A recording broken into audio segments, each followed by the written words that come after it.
کاغذونه محترم به مې وي جیب کې،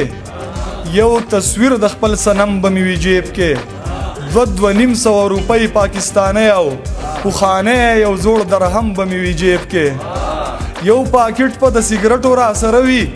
یو لیټر او لږ چیلم به مې وي جیب کې، ما دې نه وژني زمانه به څه واخلي، څو غزلې یو قلم به مې وي جیب کې، ما دې نه وژني زمانه به څه واخلي، څو غزلې یو قلم به مې وي جیب کې، او خدای کریم دی یوه ورځ به داسې کېږي تمام ښکلي ستا د چم به مې وي جیب کې، خدای کریم دی یوه ورځ به داسې کېږي تمام ښکلي ستا د چم به مې وي جیب کې، او وخت بدلیږي تماشه کوه شاهده، هغه سم او دا ناسم به مې وي جیب کې. زه یو نظم یم روماني غوندې کې نظم دی، افغان حکیمزی ته به ډالۍ چې هغه حسینه هغه مست جنۍ، هغه د سرو ګلونو لخته جنۍ، هغه په خپل حسن مغروره جنۍ، نشه نشه هغه مخموره جنۍ، هغه د ټول کلي ملکه جنۍ،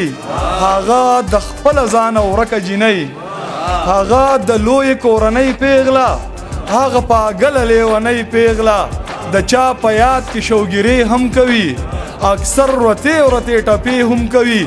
بس خو خدای کړی ناکام کوي، دا ټپیزه هر ماښام کوي، دا هلکان دې خفه نشي، دا خپل خپلوان دې خفه نشي، انقلابیان دې خفه نشي، نور شاعران دې خفه نشي، زه په باغي باغي شاهد مینه یمه. شعرونه ګوین جانه ستاره جنازیه شعر چې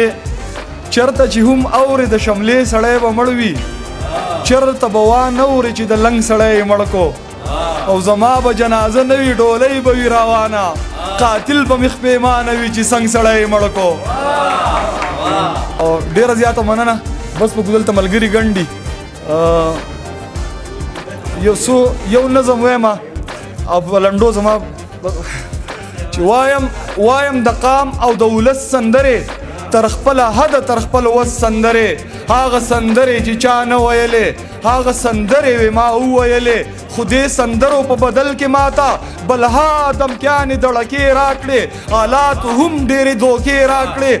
چا ویل مړه به دې کي، چا وی خوله بنده ساته، چا ویل سره به وخورې، خو دا خبرې ګورې د خلکو خپلې نه وې، دا ورته ویلي و چا زه هغه چا پیژنم، خو ما منلې چرته، ما اورېدلې چرته د هغه چا خبرې، او ما په چغو ووې د خپل شاهد سندرې، د خپل شاهد سندرې. ډېره زیاته مننه. فضل محمد